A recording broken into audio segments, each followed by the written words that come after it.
ripped right around the back of me and shot right for those things. Then it disappeared on them, and it was just gone. The military says the lights over Arizona last night were flares, but the people who saw the lights last night say they couldn't have been flares. In central Phoenix, in what is known as the Sunny Slope area, the Lay family were coming home in the early evening to watch for the Hale-Bopp comet when they witnessed a very large craft fly directly over their house. You know, because when the craft went over, I really focused on the light. The tip was right out in the street, and the arm is going by, and the end of the arm was at least to that mountain over there. It was 600-700 feet away with these huge lights set inside of it. And I look inside, and it's like, it's wavy. When you look down the street on a hot day in Phoenix, above the street's like, it's really wavy, and you see everything kind of distorted, and that's what it looked like up inside the middle of the craft. And it just skimmed by, didn't even make a sound, not even a sound. Further eyewitness testimony came from Stacy Rhodes and her daughter Emily, who both saw a giant craft fly over their car. It was gunmetal black. It wasn't shiny, it wasn't invisible, it was more of a dull bluish black color. And we both just stayed there and looked at it for a couple minutes, and it was completely silent. Mike Fortson spotted the same craft from his backyard in Chandler, a suburb of Phoenix.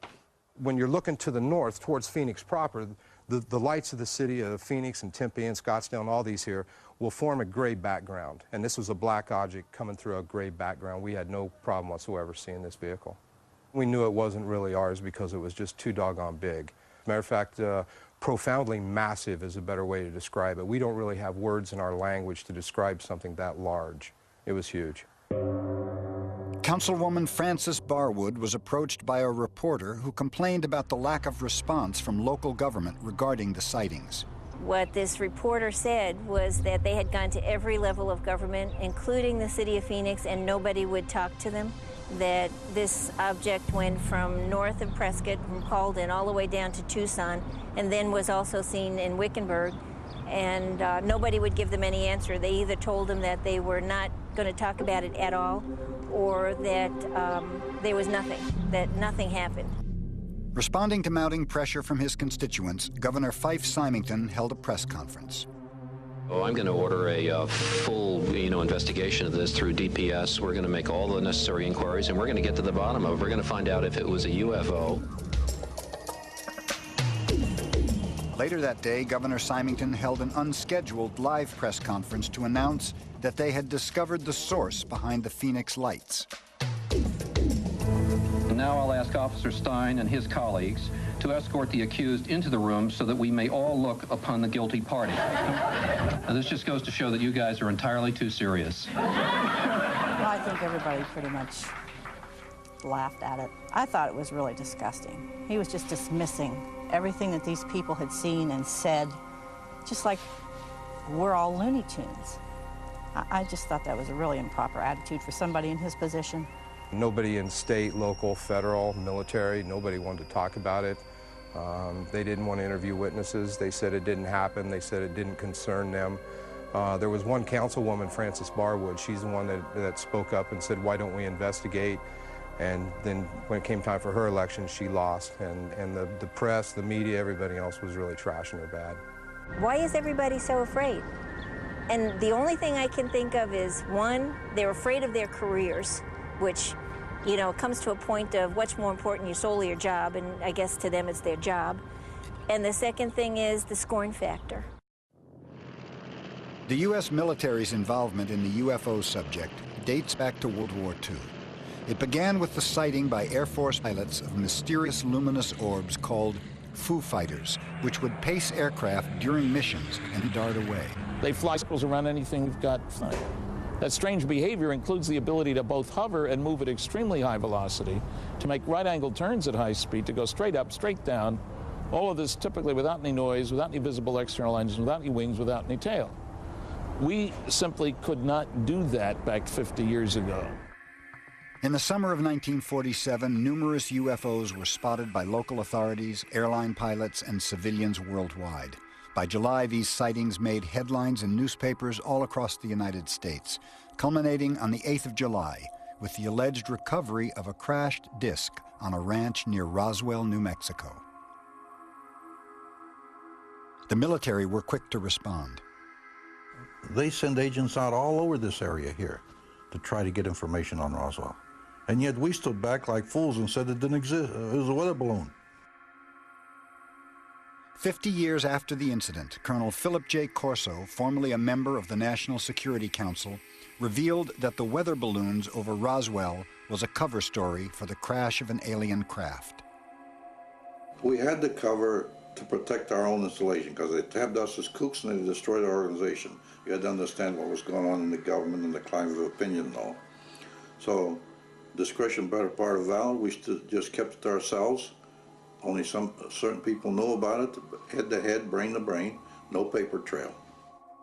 Although the official position claimed that UFOs didn't exist, this secret memorandum written by General Nathan Twining suggests otherwise. The consensus expressed by the Air Materiel Command was that the phenomenon reported is something real and not visionary or fictitious. The memo continues. There are objects probably approximating the shape of a disk of such appreciable size as to appear to be as large as a man-made aircraft. In this chaotic climate, and in an effort to reorganize the U.S. military, President Truman passed the National Security Act. This act built the framework for America's modern national security structure. Among other things, the act established the National Security Council and the CIA. The National Security Act of 1947 allowed for the creation of a state within a state.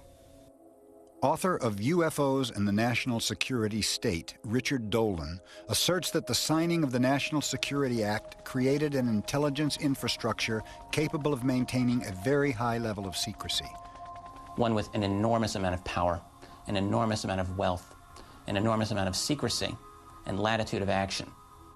The level of secrecy imposed by the U.S. government on the UFO issue is revealed in this top-secret memorandum. It was written in 1950 by electronics engineer Wilbert Smith, a high-ranking official in the Canadian Department of Transport. After a meeting with a top government scientist employed by the Pentagon, Smith was informed that flying saucers exist, and more significantly, the matter is the most highly classified subject in the United States government, rating higher even than the H-bomb.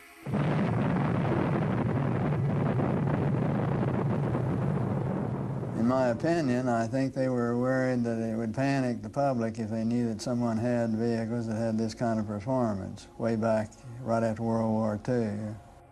On a clear night in February of 1951, Lieutenant Graham Bethune sat at the controls of a U.S. Navy transport plane en route from Iceland to America.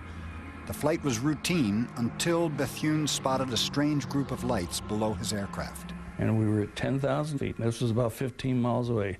It came up to us like that, just about that fast.